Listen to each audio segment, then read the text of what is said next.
plenty of people who pulled themselves up by their bootstraps and got it on their own.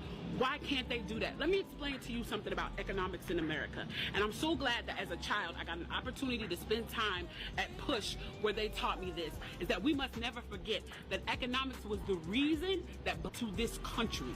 We came to do the agricultural work in the South and the textile work in the North. Do you understand that? That's what we came to do.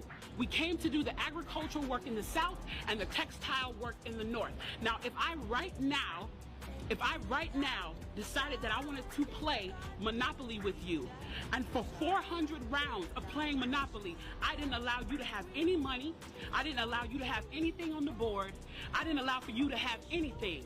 And then we played another 50 rounds of Monopoly, and everything that you gained and you earned while you were playing that round of Monopoly was taken from you. That was Tulsa, that was Rosewood. Those are places where we built black economic wealth, where we were self-sufficient, where we owned our stores, where we owned our property, and they burned them to the ground. So that's 450 years. So for 400 rounds of Monopoly, you don't get to play at all.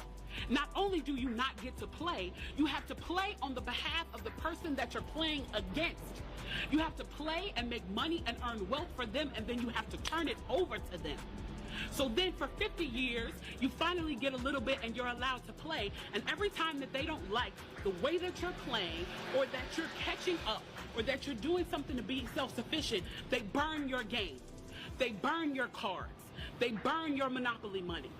And then finally at the release and the onset of that, they allow you to play and they say, okay, now you catch up. Now at this point, the only way you're going to catch up in the game is if the person shares the wealth, correct?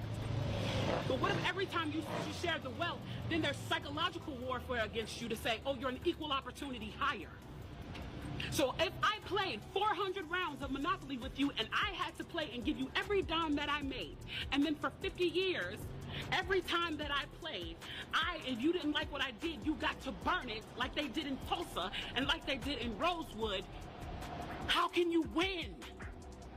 How can you win? You can't win. The game is fixed. So when they say, why do you burn down the community? Why do you burn down your own neighborhood? It's not ours. We don't own